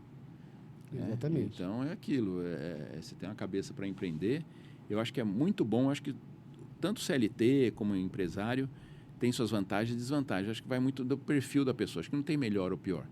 Tem funcionários que ganham mais do que empresários por aí, claro que tem, e vice-versa. Cada um, acho que no seu quadrado ali, né? Cada um tem um perfil assim. Eu tenho um perfil mais de empresário, de ser mais arrojado, de arriscar. Pessoa que é mais tranquila, que quer aquela vida sempre... Né? Com previsibilidade. Com calma, tal, previsibilidade. Ou funcionário público. Quem é funcionário tem mais previsibilidade. Né? Tem. Com certeza. Isso daí é indiscutível. Com certeza. Não sei quando você está muito bem, né? Quando você está num ramo ali que você é líder daquele mercado, que você está muito bem, você vai ter períodos de... Penso eu, olhando aqui da minha ótica, né? Mas a pessoa vai ter períodos de altos e baixos, vai ter períodos que ela vai ganhar mais, vai ganhar menos. Agora... mas ela tem uma previsibilidade, né? Ela sabe que Sim. Em períodos de baixa ela vai ganhar mais ou menos aquilo. Uma certa estabilidade. Em períodos de alta ela pode extrapolar, né? Pode perder o emprego também amanhã ou depois, né? Que você nunca... Mesmo que você esteja produzindo, eu tenho um fato recente aí. Eu tenho um fornecedor dos Estados Unidos e um grande amigo meu, ele é gerente para a América Latina dessa empresa. E eu sou importador dele aqui no Brasil. E o cara está atingindo os números todo mês, a gente vende bem, ele vende bem nos outros países, só que ele acabou de ser mandado embora. Por quê? A empresa foi comprada por uma maior e já tem gerente na América Latina dessa empresa. Entendeu? Então, às vezes, você faz o melhor de si, mesmo você estando empregado, e tem outras causas que você pode perder o seu emprego também, né? Infelizmente, acontece. Agora, se você é empresário, também tem muitas mudanças no dia a dia que você pode se dar bem ou se dar mal também, né? Acho que os dois lados têm vantagens e desvantagens. Mas o perfil da pessoa, né? Porque assim, eu creio que você ser empresário, você tem que ter um domínio muito bom, um controle muito bom do seu tempo, né? Da sua hora de trabalho, da sua agenda, né? E jogo de cintura, né? E jogo de cintura, né? Porque você vai ter que absorver ali, que é o que você falou. Quem é autônomo, quem é empresário, microempreendedor, ele não tem a previsibilidade, ele não tem... Vai ter mês que ele não vai ter lucro, ele não vai ganhar, ele só vai pagar as contas. Ele vai ter que pôr do bolso. Vai ter que pôr do bolso. Falou, estava guardando aqui um dinheiro para trocar de carro mês que vem, ano que vem a empresa precisou de dinheiro. Você vai ter que pôr, senão você quebra. Agora são perfis de pessoas, né? E você consegue... Eu não sei se você já teve uma experiência que você já quebrou em algum negócio, mas você consegue destacar ou de amigos seus que já quebraram, ou se for do seu pai, né, que a empresa dele faliu, né? Qual que é o pior? Qual que é o erro? Onde que começa a dar errado pro empresário? Quando ele começa a ter que pôr o dinheiro do bolso, quando ele mistura o dinheiro. Se você pudesse dar uma dica para quem é empreendedor, que está começando agora, né, em relação à organização financeira, o que você poderia falar para essa pessoa? A parte financeira, eu acho assim, se você monta uma empresa hoje, ou faz algum negócio hoje por conta própria, você tem que ter uma outra fonte ou algum recurso salvo para você sobreviver, no mínimo, dependendo do ramo, 1, 2, 3 anos, sem precisar tirar da empresa. Você entende o que eu estou falando? Você vai abrir uma academia hoje. Você vai gastar naquela academia ali. Só que, por um tempo, você não pode... Tem cara que chega lá, a academia está... Estou ganhando 100 mil reais por mês na academia. Vou tirar 90 para mim ou pôr no bolso. Vai reinvestindo no negócio, porque aí a academia vai crescer. Então, você tem que ter um tempo para se sustentar, falando em outras palavras. Tem que ter um dinheiro para se sustentar, no mínimo 1, 2 anos... Para o negócio pegar e ir embora. Depende do ramo. Depende do ramo. 2 anos, 1 ano, 6 meses, paga o negócio se estabelecer. Pago para frente. Vamos dar assim números. Eu gasto 5 mil por mês, eu tenho que ter aqui 60 mil no bolso para eu sobreviver sem depender da minha empresa. E mais o dinheiro da empresa. Aí você vai reinvestindo tudo que você ganha nessa empresa. Eu acho que tem mais chance de dar certo, você entendeu? Uma das estratégias mais arriscadas, então, seria a pessoa começar um negócio sem o capital de giro, né? Que isso daí que seria o capital de giro. Não, o capital de giro é quando você está na empresa. Você abriu a empresa, você tem lá 100 mil reais de capital de giro, está dentro da empresa, você vai gastando desse capital. Você tem que ter um capital próprio para você se manter. Ou alguma outra atividade. Tá? Para você poder... Por exemplo, você pode ser personal de uma academia, você tem o seu salário na academia, e você abre a sua aqui, só que você vai continuar vivendo do seu salário aqui. E vai investindo ali, né? E outra coisa que é importante também, que eu acho isso aí, acho que é não só no começo, mas para sempre. Eu li o livro uma vez que o cara falava isso. Viva sempre abaixo do que você pode. Isso é muito interessante.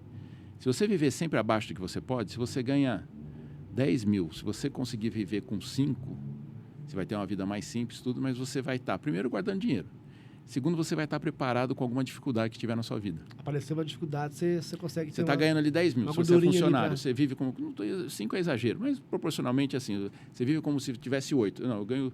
Primeiro, você recebe os 10 mil na sua conta, você pega 20% e investe e esquece daquele dinheiro. Você está investido. Você pegou 10 mil, você investiu ali 2 mil e vive com os 8 mil. Aí eu vivo com esses 8 mil, esquece aqueles 10 mil. Primeiro você se paga quando você recebe o dinheiro e guarda para você. E aí o resto você vai reinvestindo no seu negócio ou vai trabalhando, se você for funcionário. Eu acho que aí porque aí você vai ter um dinheiro para contingência, um dinheiro para você amanhã poder trocar de casa ou ter uma vida mais tranquila. Aquele negócio aposentadoria. Da qualidade de vida, né? Você tem que ter Aposentadoria, porque a aposentadoria pelo INSS é terrível, né? Terrível. Então, você tem que ter um investimento paralelo. Hoje em dia está sendo mais hábito do brasileiro, né? Fazer uma previdência privada, né? Investir nisso daí. Tem economistas aí que falam que se você pegar o dinheiro que você paga todo mês pro FGTS, se você aplicar numa aposentadoria, numa previdência privada, você vai ter mais dinheiro do que deixando o dinheiro lá. É que é compulsório, né? É compulsório, você tem que pagar, né? Infelizmente. Que é uma coisa... que muitos, é muito mal aplicado. Muito mal aplicado e quando você para pensar que você vive num país que é uma república, que é democrático, o FGTS é o seu direito. Só que é o seu direito, mas que o governo vai saber como administrar melhor, né, do que você, né? Porque assim, é seu, mas não é seu. Você só pode usar em caso de construir uma casa, comprar uma casa, né? Sim, sim. Em algumas exceções, você não pode usar como você precisar, né? Sim. Porque se tiver o seu, você usa a hora que quer. Mas aí tem gente que faz besteira também, né? Se você se usar um dinheiro que você está guardando para o seu futuro num carro, o carro é um passivo, você vai gastar dinheiro com ele só, né? Agora você vai falar, não, vou gastar esse dinheiro que eu tenho no imóvel para alugar, é outra coisa. Mas a pessoa poderia usar, por exemplo, para fomentar um negócio. Sim, para abrir um negócio. Sim. E a pessoa não pode usar para isso, entendeu? É um dinheiro que é dela, mas não é dela. Sim. Entende? Então, mas assim... é que muita gente também, às vezes, escolhe o negócio errado e tem gente que se mete o louco, né? Outra dica também, conhecer o ramo que você vai entrar. Não dá para meter o louco e falar, eu vou abrir uma livraria, vou abrir uma padaria. Eu não sei nada de padaria. Né? Você tem que primeiro saber, ter trabalhado. Trabalha um tempo numa padaria, aí fazendo pão mesmo, qualquer coisa, para conhecer o negócio. Depois você tem mais firmeza. Você vai entender quais são as dores estuda o mercado, estuda a região. Quero abrir uma padaria nesse bairro, naquele, tem falta de padaria aqui. Tem gente que fala... se entrega. Põe a cara e vai. Por isso que muita gente faz franquia, né? A franquia é um negócio... Você vai ganhar menos, você vai dar uma parte pro franqueador, mas você vai ter muita coisa já mastigada. Eles fazem estudo de região, eles te fornecem a matéria-prima, eles te fornecem um monte de coisa, só que você paga muito para eles, né? O negócio é meio seu e meio deles, mas tem suas vantagens. É assim, você já conheceu, você já teve amigo franqueado?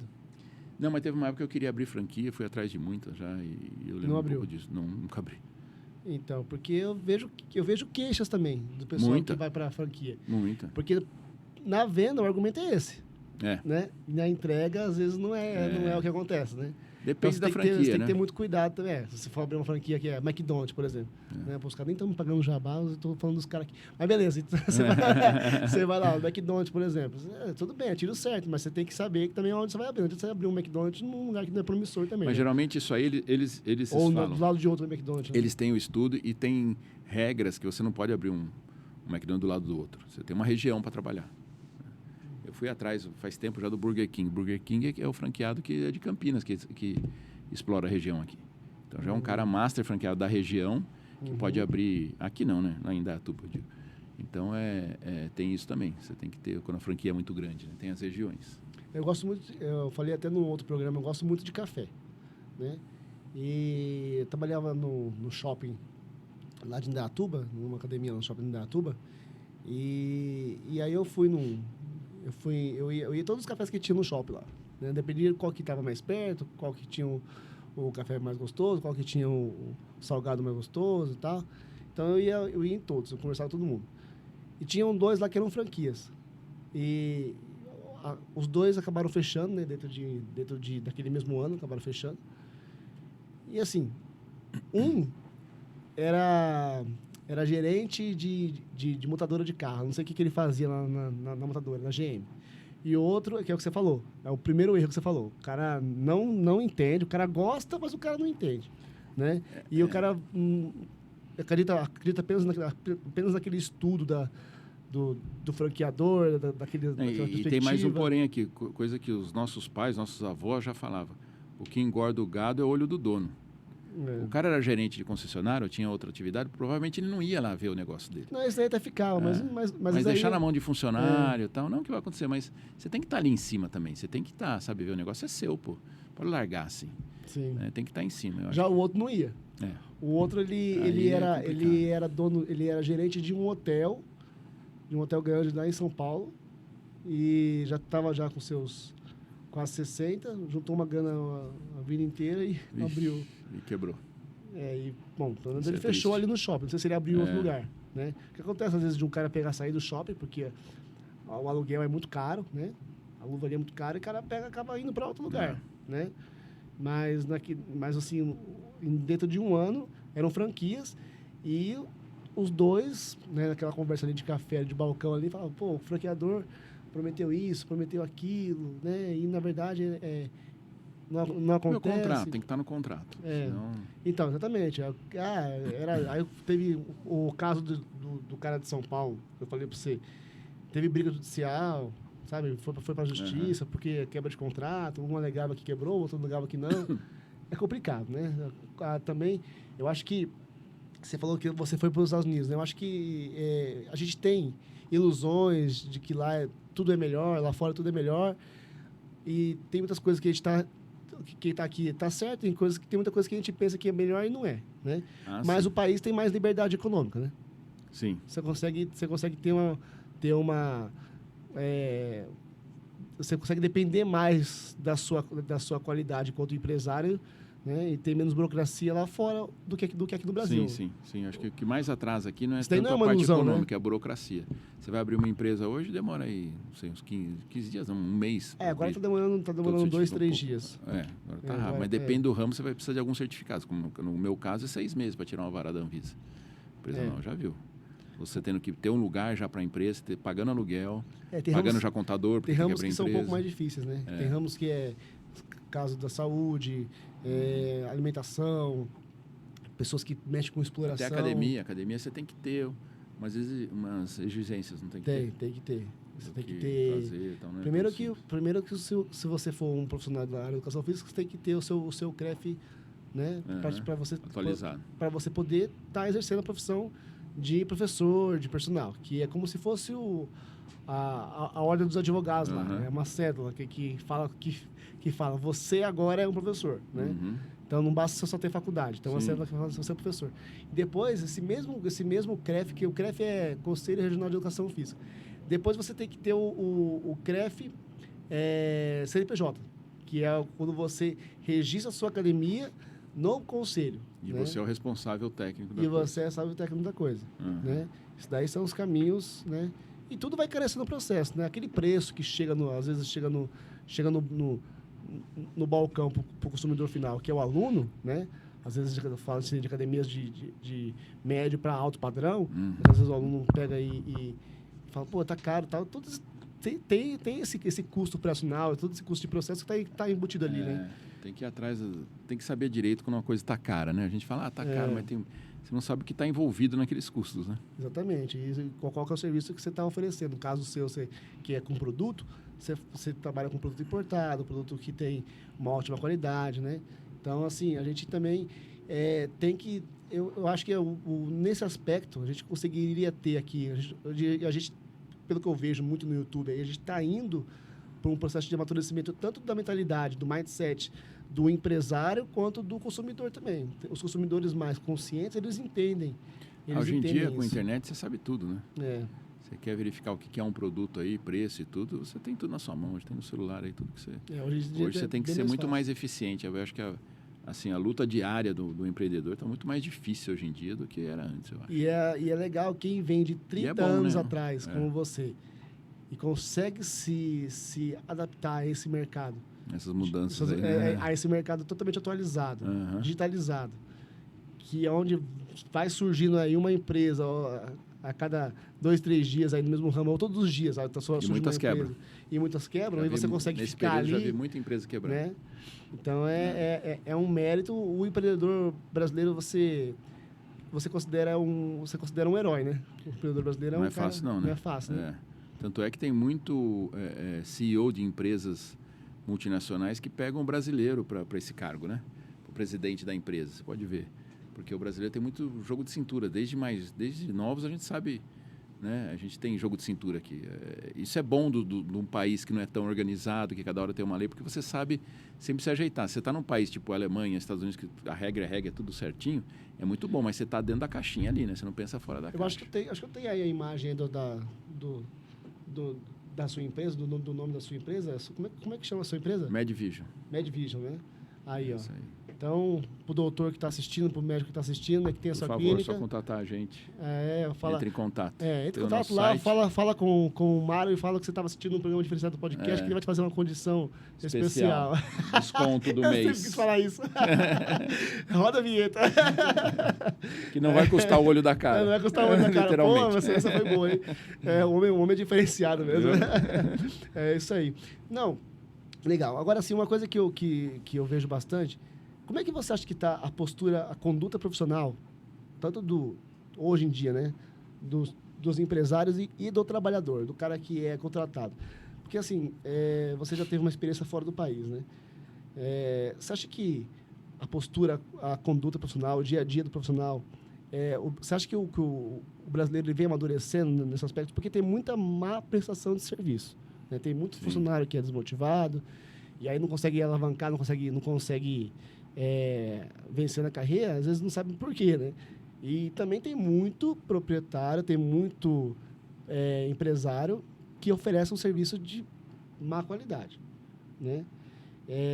Você consegue ver que há uma melhora nesse aspecto hoje em dia, ou você acha que depende muito de cada setor, de cada pessoa? Eu acho que cada setor é um setor, né? Primeiro. É diferente, eu acho isso. Agora, pilantragem que você diz, né? Tem em todo ramo. Eu acho que não, às vezes nem pilantragem. Às vezes o cara atende mal, mal grosso, mal educado, desmotivado. De outra forma, também é um tipo de sacanagem com o cliente, né? Não pilantragem, uma palavra meio forte, mas é uma sacanagem com o cliente. Se você atende mal. Se você tem um negócio, ou se você está descontente com o seu trabalho e ao nível de começar a tratar mal as pessoas, você tem que ver outra coisa urgente. Se você sabe, você faz uma coisa que você não gosta de fazer... É o que a gente falou no começo da conversa. Você tem que trabalhar, logicamente, ganhar. Tem que ter eu acho que é uma balança entre ganhar bem e estar bem no que você faz também, na sua vida. Senão não adianta. A pessoa pode estar ganhando ali, não gostar do que faz, aí ela vai repercutir, vai passar isso para o cliente, né?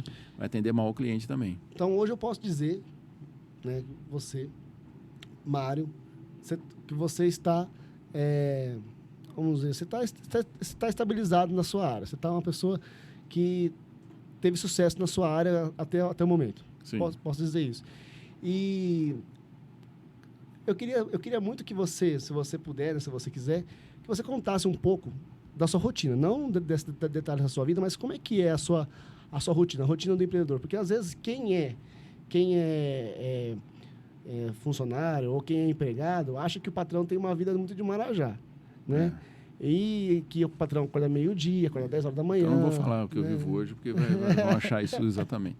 Não, mas assim, você tem uma rotina... Sim. Por mais que você acorde 10 horas da manhã, mas como é que é a sua rotina, o dia a dia do Mário? Porque isso aí é muito pessoal, mas como é que você se organiza no seu tempo? Eu acordo bem cedo, acordo umas 6 horas, por aí, 5h30, 6 horas, depende do dia. Isso daí, espontaneamente? Espontaneamente.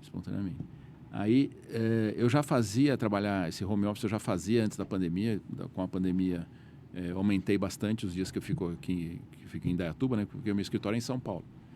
Então, eu vou 2 vezes por semana, eu vou a São Paulo e o resto trabalho em casa. E muita gente, acho que vê isso, trabalha em casa, é mais folgado, mas não é. Em casa você trabalha e rende muito mais. Principalmente se você comparar com quem, meu escritório sendo em São Paulo, você se compara com alguém em São Paulo. Eu pus todo o meu comercial de home office. Eu tenho um funcionário lá que demora 2 horas para chegar na empresa. E 2 horas para voltar para casa. Quer dizer, é terrível, porque ela tem que sair de casa às 5h30 da manhã ou 6 para chegar no escritório às 8. Aí ela sai 5 horas da tarde da empresa, chega às 7 horas da noite em casa. Então ela tem uma qualidade de vida muito melhor, que eu pus um computador na casa dela, às 8 horas em ponto, já está tomando café, pode até estar de pijama ou do que for que ela está vestindo, ela está ali trabalhando já. E ela tem uma qualidade muito melhor, ela pode até fazer uma academia, ou ler, ou dormir mais um pouco, entendeu? Ficar com o filho. Influencia na qualidade do trabalho delas. Eu falo elas porque tem uma equipe de venda só de mulher, né? Não porque eu exigi isso, mas acabou acontecendo. Uhum. Então, eu acho que esse ponto de vista, você trabalhando com qualidade, trabalhando bem num ambiente bom, é o segredo, entendeu? Eu tenho funcionários lá, tem uma funcionária que está comigo desde o começo da empresa. Os outros lá é média de 8, 10, 12 anos que trabalham comigo. Mas hoje em dia você consegue... É que eu sou um chefe muito bom, simpático, né? Carismático. Sim. Eu queria fazer um podcast com uma delas um dia, para saber se é verdade. Se eu for assistir o podcast, ela vai falar isso. Vou ter que bloquear um dia o programa para você. Então, porque assim, você acorda cedo, mas você consegue hoje ter uma boa separação entre o Mário... disciplinado, que acorda cedo, ter um tempo para a família, ter um tempo para cuidar de si mesmo. Como é que é? Sim, no meu caso é assim, eu acordo cedo, começo a trabalhar de manhã, tomo café, tal, aquelas coisas. Também vou à academia, treino com você, né? Treino na academia do condomínio também. Bom, né? Para falar a verdade. Quer cortar? Quer cortar? Vai. É muito bom, sim, ele é muito bom. Ainda mais eu vim aqui para ganhar um mês de graça, hein? Depois a gente conversa sobre isso daí. Bom. Só fora, né? Tem aqueles 15 burpees, né? Em 10 segundos, se você conseguir fazer, né? A gente tenta. Então, aí eu trabalho em casa, mas eu começo cedo, mas eu paro cedo. 4 horas por aí já estou terminando, parar de trabalhar. Aí eu fico com os filhos, né? Que meus filhos moram com a mãe no momento, mas moram lá em Indaiatuba, estou sempre com eles, você sabe. Vou almoçar com eles. Hoje eu tenho uma vida mais tranquila, por quê? Porque eu batalhei muito para isso. Eu me separei há 12 anos, eu já tinha planos de chegar, não me aposentar totalmente, mas ter uma vida mais tranquila quando eu tinha 45, foi quando eu separei, 43. Aí só que eu separei, tive que fazer a divisão de bens, tudo aí, tive que voltar a trabalhar um pouco mais para ter nada que eu conteste, porque ela mereceu tudo, né? Então, minha ex-esposa. Então, enfim, mas eu tenho uma vida hoje mais tranquila porque eu batalhei bastante e peguei um bom embalo, entendeu? Então, hoje eu trabalho menos, trabalho muito com celular. Você vê aqui, a gente saiu lá de Indaiatuba, veio até aqui, várias mensagens, tudo de trabalho. A gente resolve muita coisa com o celular, né? Então, a distância. Então, acho que o mundo está assim, né? Essa tecnologia é ruim porque a gente vicia em celular, né? A gente pega toda hora, mas nos ajuda, por outro lado, nos ajuda bastante. Então, eu resolvo muita coisa. Hoje, até assinar um contrato, eu assino pelo celular. Então, eu tenho essa disponibilidade, meu dia a dia é isso. Então, eu vou à academia, eu estou pretendendo voltar a fazer natação, fazer alguma coisa assim a mais. Então, eu tenho uma qualidade boa de vida. A gente que mora numa cidade menor também tem isso, né? Pode-se ter uma qualidade de vida melhor do que se eu morasse sempre em São Paulo, que eu sou de lá e tal. Então, lá é uma vida muito mais corrida. É um motivo pelo qual você não mora lá. Sim. Meus filhos estão aqui. Tudo isso que você falou acaba contribuindo para uma melhora para uma melhora e uma manutenção da sua saúde boa, né? Como um todo, né? Saúde física, mental, né? Afetiva, né? Você consegue ter mais tempo com seus filhos, né? É verdade. Isso é qualidade de vida e a saúde, né? Que é o tema aí dos seus podcasts geralmente é saúde, né? Eu acho que é isso. Você conseguir conciliar o trabalho e um tempo para você. Você tem que ter um tempo para você. E você sabe que quando eu fui fazer um nicho do meu podcast, porque eu fui escolher qual que seria o tema do meu podcast, aí eu falei que seria saúde e empreendedorismo. Quando eu contei para alguns amigos e tal, eles na hora, ou para a família, eles não entendiam muito bem qual que é o link. E você está mostrando para a gente aqui que tem um link, mas é um link muito próximo, né? Se você não está feliz na sua atividade econômica, na sua atividade laboral, no seu ramo, você acaba tendo reflexos muito, muito claros na sua Direto, saúde. né? Direto. Na sua saúde, sim, né? Sim, a sua experiência, sou a Você foi prova pra UTI. viva disso. Foi a prova viva disso. Pulseirinha laranja, né? Pulseira laranja. Pô, se eu soubesse que você tinha esse trauma com laranja, nem que eu tinha mudado o logo do meu CT. Você vê que eu entro lá e vejo aquele laranja. Você já fica meio assim, né? Por isso eu nunca olho pro meu logo, né? Entendi. Só não põe o amarelo lá que eu vou pensar que tô no McDonald's. É isso aí. Mário, então, se você puder encerrar esse programa aí, dando uma palavra aí de encorajamento aí para o cara que está aqui pensando em montar um negócio, tá? Ou que está começando agora, começou a sentir as primeiras dificuldades, olha para aquela câmera aí, e também fala das suas redes sociais, né? Se você quiser aumentar a sua gama de amigos, de seguidores, às vezes o pessoal fala muito do pessoal, né? Uhum. Se você tiver algum também da MedVision, né? Pode... Tá certo. É seu agora. A minha dica para quem quer empreender agora, nesse momento, assim, quiser abrir uma empresa, né? É isso que eu falei há pouco tempo. Você ter um meio de sustento, principalmente no começo, né? Você não pode achar que a empresa já vai te sustentar de uma hora para outra, não. Você tem que ter como se manter até essa empresa ser madura, né? Ter esse tempo de maturação da empresa e ela começar a andar com as próprias pernas. Aí você vai ter muito o recurso disso. E sempre, eu acho que é importante pensar positivo. Eu acho que o que você pensa, você atrai, né? Você já entrar num negócio falando, não vai dar certo, não queria. Não, se você planejou, estudou bem aquele ramo, conhece do ramo, conhece o que você vai fazer, a chance de dar errado, as chances são bem menores. Tá? Então é isso, eu acho que você ter esse provisionamento, esse dinheiro guardado para se manter nesse tempo e saber o que você está fazendo. Você vai vender um parafuso, você tem que saber tudo sobre um parafuso. Você vai vender uma Ferrari, você tem que saber tudo da Ferrari. Saber o que você está fazendo. E o olho do dono é que engorda o gado, né? Está sempre ali em cima e ver como o negócio funciona. E não esquecer da parte de ter tempo para você também, né? Por isso que tem 24 horas, né? Isso. Como é que é o dia? 8 horas para dormir, 8 horas de trabalho e 8 horas para você.